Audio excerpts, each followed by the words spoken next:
विधायक रहे और हमारे सांसद प्रत्याशी जिनको कि आपने अभी सुना, ऐसे भाई शुभकरण सिंह चौधरी साहब, हमारे प्रदेश के उपाध्यक्ष भाई मुकेश आदित्य जी, आपके अपने ही लाडले जो संगठन में लंबे समय से काम कर रहे हैं, आपके सीकर के ही हमारे प्रदेश के महामंत्री भाई श्रवण बगड़ी जी, पार्टी के जिला अध्यक्ष भाई बनवारी लाल सैनी जी, कार्यक्रम प्रभारी सुरेंद्र चौधरी जी, सरजीत चौधरी जी, प्रधान उदयपुर वाटी श्रीमती माया देवी जी, चेयरमैन नगर पालिका उदयपुर वाटी रामनिवास सैनी जी, जिला अध्यक्ष महिला मोर्चा श्रीमती सरोज सौरान जी, और मंच पर बैठे सभी हस्तीगण और मेरे सामने बैठे मेरे पूजा योग बुजुर्गों, नौजवान दोस्तों और मेरी माता बहनों, सबसे पहले मैं आप सभी का वंदन करता हूं, अभिनंदन करता हूं और आप सभी को मैं प्रणाम करता हूं। मैं सौभाग्यशाली कि आज एक साथ मुझे उदयपुर वाटी के इतने सभी बहन भाइयों के दर्शन का लाभ मुझे मिला है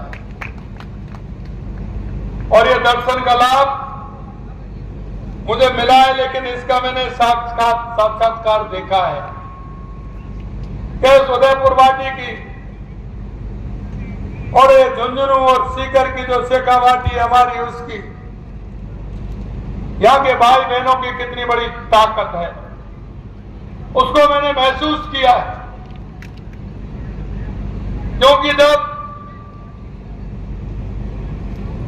हमने यमुना समझौता यह किया था, क्योंकि देश के यशस्वी प्रधानमंत्री नरेंद्र मोदी जी के नेतृत्व में हमने कहा कि राजस्थान में सबसे बड़ी समस्या हमारे राजस्थान में पानी की है, तो उनके नेतृत्व में हमने पहले ERCP राम जल सेतु योजना का प्रारंभ किया। हमारा जैसे 1 साल हुआ उसका हमने शिलान्यास किया और उसके तुरंत बाद हमने हमारे हरियाणा से यमुना जल की बात कही गई। मैं धन्यवाद देना चाहता हूं देश के हमारे यशस्वी प्रधानमंत्री नरेंद्र मोदी जी को कि उनको भी इस शेखावाटी की धरती से बहुत प्रेम है और उन्होंने कहा हरियाणा के हमारे पूर्व मुख्यमंत्री मनोहर खट्टर जी से कि शेखावाटी के जनता को पानी मिलना चाहिए, अब राजस्थान के CM को बुला करके उनसे समझौता करके शेखावाटी को पानी देने का काम करिए। ये बात जब मैंने विधानसभा में कही थी तो कांग्रेस के लोग इस बात को कहते थे कि आप कैसे लाओगे, पानी कैसे आएगा।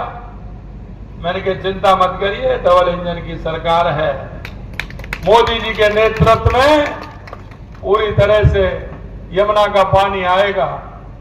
और मित्रों, मैं दुख के साथ एक बात और आपसे कहना चाहता हूं, हमारा MOU हुआ, इधर हरियाणा का चुनाव आ गया।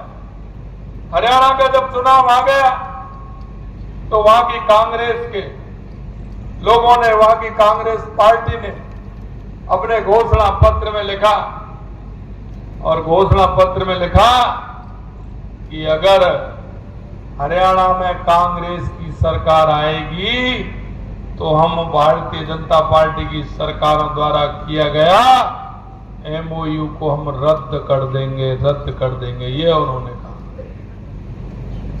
जब मुझे मालूम पड़ा कि शेखावाटी की भाई बहनों में कितनी बड़ी ताकत है, और मैं भी उस चुनाव में गया, और सबसे बड़ी बात यह है कि उस घोषणा पत्र को जब उन्होंने लागू किया हरियाणा के अंदर, तो यहाँ के पूर्व मुख्यमंत्री जी उस घोषणा पत्र को लागू करने में उस मंच को साझा कर रहे थे, उस मंच को साझा कर रहे थे।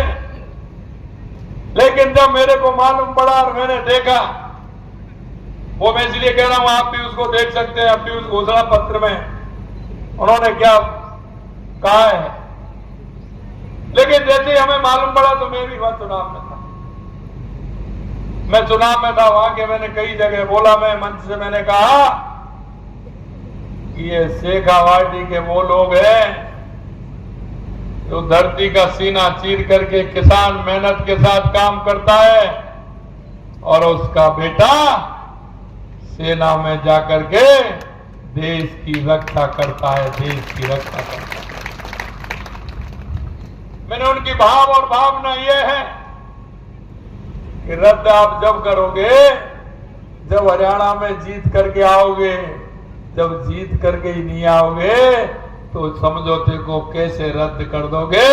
और आपके मन की भाव और भावना जिस तरह की लगी, हरियाणा में बहुत बड़े बहुमत के साथ भारतीय जनता पार्टी की सरकार बनी। लेकिन यहां के जो लोग थे, शुभकरण जी कह रहे थे कि इन लोगों ने सबसे ज्यादा देश के अंदर, प्रदेश के अंदर, हरियाणा के अंदर कांग्रेस का राज रहा है, लेकिन कभी भी इन्होंने नहीं सोचा कि हमारी शेखावाटी के लिए यमुना का पानी मिले। आज एक नौजवान मेरे पास आया, मैं जन सुनवाई कर रहा था, उसने कहा साहब 3 बार हुआ है, मैंने एक को भी मेरे को दे दे, कब हुआ है। डीपीआर की बात करते हो, कभी कांग्रेस ने कोई पत्र व्यवहार भी वहां नहीं किया, किसी तरह का कोई पत्र व्यवहार भी नहीं किया। गलती से कोई एक आध पत्र डाल दिया होगा तो पता नहीं, बाकी कोई ऐसा नहीं किया। अगर यमुना का काम किया 93 में तो भैरव सिंह जी शेखावत, हमारे पूर्व मुख्यमंत्री और पूर्व उपराष्ट्रपति जी, उन्होंने पत्र लिखा और उन्होंने कोशिश की थी पानी आए, बाकी कांग्रेस ने कभी नहीं किया। मित्रों, मैं इतना ही आपसे कहना चाहता हूं, ये लोग वो लोग हैं जो आपके यहाँ आते हैं, बात करते हैं, लगातार यहां से प्रदेश में भी मंत्री रहे, केंद्र में भी मंत्री रहे, लेकिन उन्होंने कभी जनता की नहीं सोची, गरीब की नहीं सोची, ना इनके अंदर ये भाव है। इसलिए मैं कहता हूं कि ऐसे लोग अगर आपके बीच में आए तो आपको क्वेश्चन तो करना है, आपको पूछना तो है उनसे कि अगर ठीक है वो नहीं करते, लेकिन वही लोग हरियाणा में चुनाव प्रचार के लिए भी गए, वो चुनाव प्रचार करके भी आए, उनके मुंह से ये नहीं निकला एक बार कि भाई ये शेखावाटी को पानी आ रहा है, इसको आप अपने घोषणा पत्र में मत डालिए। अगर इतना भी कर देते तो हम उनके भाव और भावना समझ जाते। जब चुनाव आते हैं तो ये मेरा भाई है, ये मेरा रिश्तेदार है, ये मेरी जाति का है, ये मेरे उसका है, इस तरह की ये बात करते हैं। मैं आपसे पूछना चाहता हूं मेरे भाई और बहनों, भाई तो वो होता है जो वक्त पर काम आता है, उसे भाई कहते हैं। देश के यशस्वी प्रधानमंत्री नरेंद्र मोदी जी के नेतृत्व में लगातार आप देख रहे हैं 2014 के बाद देश के अंदर परसेप्शन बदला है। चाहे हमारे गरीब कल्याण की योजनाएं हो, चाहे हमारे विकास की योजनाएं हो, आतंकवाद नक्सलवाद का खात्मा हो, या दुनिया में बढ़ता हुआ भारत का गौरव हो, अगर ये किया है तो देश के यशस्वी प्रधानमंत्री नरेंद्र मोदी जी ने किया। देश की जनता हमारे प्रधानमंत्री जी पर विश्वास करती है, उनको विश्वास है कि मोदी जी जो कहते हैं वो करते हैं, सबका साथ, सबका विकास, सबका विश्वास को लेकर के चलते हैं। और यही मैं आपसे कहना चाह रहा हूं, आप हमारे राजस्थान सरकार की गरीब कल्याण की योजना देखेंगे, हम सरकार में आए तो हमारा किस तरह से प्लान था वो आप देखेंगे। सबसे पहले हमने पानी के लिए किया, चाहे ERCB योजना, यमुना समझौता हो, इंदिरा गांधी या गंगा नहर हो, उसके लिए 3400 करोड़ रुपए की लागत से उन सभी नहरों को सही कराया जा रहा है। माई डैम से पानी बांसवाड़ा, डूंगरपुर से लेकर के हमारा पाली तक कैसे पहुंचे, सिरोही तक पहुंचे, इसकी योजना हमारी बन रही है। देवास स्कीम, जिसका आधा पानी अरब सागर में जाता था, आधा हमारी तरफ मिलता था, उसको एनीकट बना करके, टनल बना कर उस पानी को कैसे लाना है। नर्मदा का पानी हमारा बाड़मेर में, जालौर में, साचौर में कैसा है, इसके लिए हमने काम किया है। ये तो हमारे किसानों के लिए, लेकिन हमने बिजली के लिए भी किसान से कहा है, और आप आज भी लिख लेना, आपके बीच में कह के जा रहा हूं कि 2027 में किसान को भी हम दिन में बिजली देने का काम हमारी सरकार करेगी। आपने हमारे युवा भाई बहनों को देखा होगा, उनके सपनों को चूर चूर होते देखा होगा। जो भी पेपर होता था लीक हो जाता था, किस तरह की स्थिति थी। हमारा युवा कितना परेशान था, कितना लाचार था, खून के आंसू रोता था। पिताजी कहते थे कि बेटा आपकी बार नंबर नहीं आया, बेटे ने मेहनत की, लेकिन नहीं जानते हैं कि किसान पेट काट करके अपने बच्चों को कैसे शिक्षा दिलाता है। मेरे भाई और बहनों, इनके दिल और दिमाग में ये बातें नहीं है। हम जानते हैं हमारा किसान भाई जब आवश्यकता होती है तो रात के अंधेरे में किसी से लेने जाता है और समय पर उसको पहुंचाता है। उसके मन में ये भाव होता है कि मैं मेरे बच्चे को पढ़ाऊं जिससे कि मेरा वो जीवन का सहारा बने। अगर वो कहीं नौकरी लग जाएगी तो मेरा जीवन का सहारा वो बनेगा। लेकिन इन्होंने निराशा दी। जब भी पेपर हुए, लीक हुए, कितना बड़ा घोटाला था, लेकिन हमने आते ही कहा था SIT गठित करेंगे और उनको पकड़ेंगे। 300 से ऊपर है गिरफ्तार करने वाले जो जेल के अंदर है, ये हमारी सरकार है। मैं आपको यह भी विश्वास दिलाना चाहता, 16 महीने के अंदर 100 के लगभग पेपर हुए हैं। क्या एक भी पेपर लीक हुआ है? क्या एक भी पेपर लीक हुआ है? क्या मैं आपसे यही कहना चाहता हूं और मेरे युवा भाई बहनों से कहना चाहता हूं, मेहनत करिए।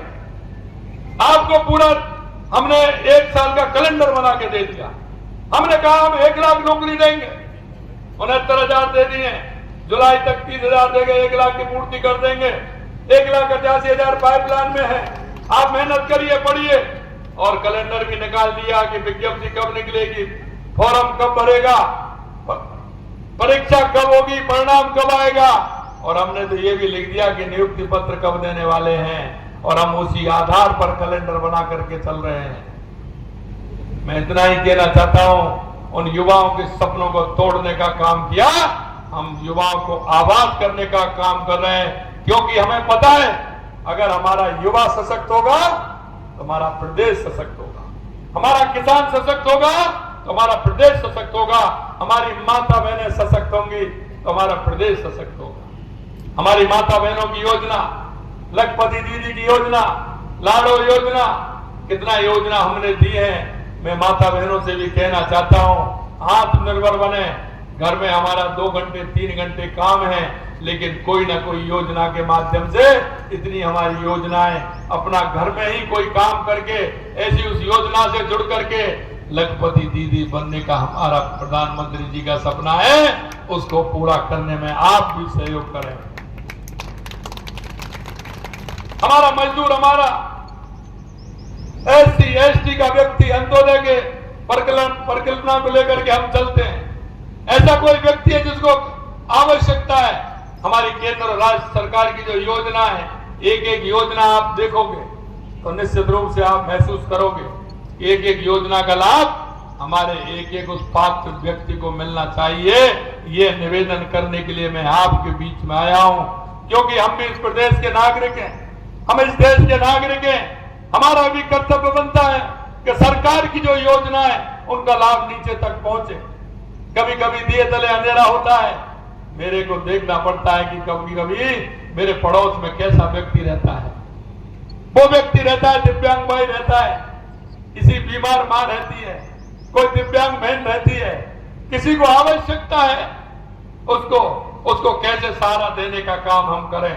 अगर आपने ये काम कर दिया तो निश्चित रूप से हमारे इस राजस्थान को विकसित राजस्थान बनने में और उत्कृष्ट राजस्थान बनने में किसी तरह की कोई कमी नहीं रहेगी।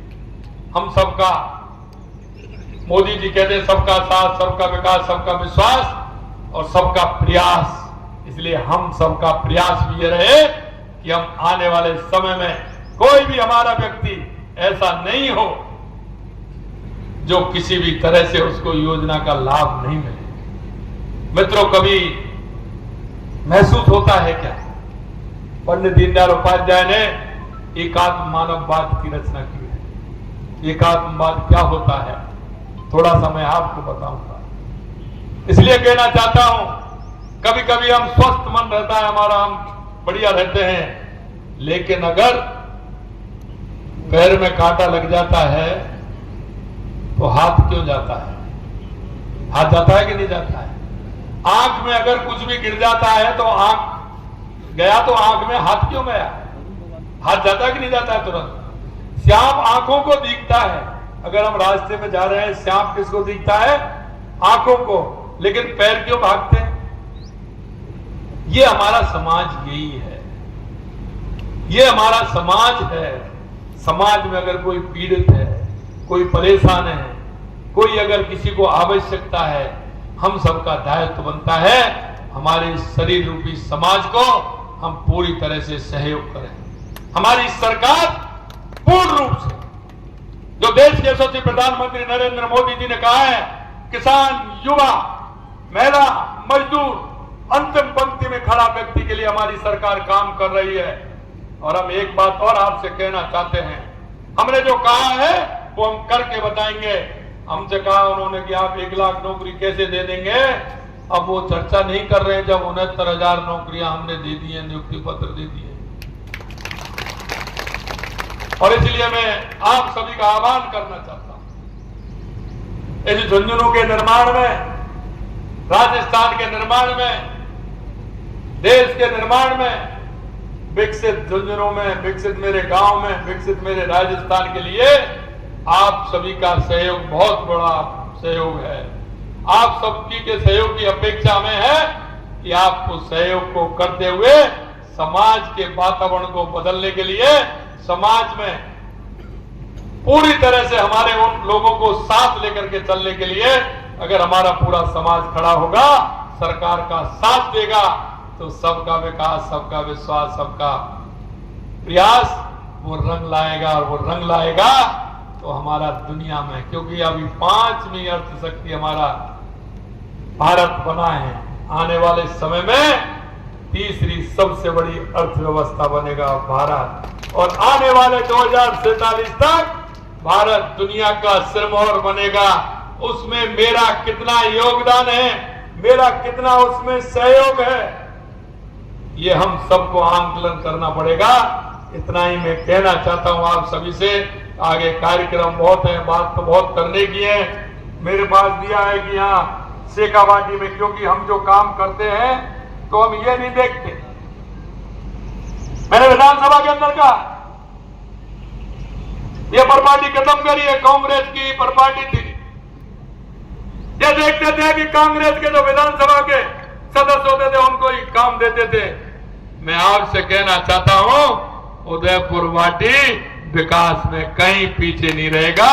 तुम्हारा भाई शुभकरण, ये पूरी जो टीम बैठी है, इन पर विश्वास करिए, क्योंकि हम ऐसा काम नहीं करते। हमने 200 विधानसभा के लिए बजट दिया है। हमने उनसे कहा क्या बता दीजिए क्यों 8 करोड़ जनता का नेतृत्व करते हैं। हमारी राजस्थान की 8 करोड़ जनता हमारी है, और हम खुले दिल से कहते हैं कि कहीं भी कोई परेशानी होगी, हमारी सरकार चाहे कोई भी हो, वह हमारी सरकार पूर्ण रूप से काम करेगी और जनता के लिए काम करेगी। इतना ही मैं आप सभी से कहना चाहता हूं। आप सभी के दर्शन लाभ हुए, निश्चित रूप से मैं धन्य हुआ। आप सभी को बहुत बहुत धन्यवाद। जय हिंद, जय भारत, जय राजस्थान।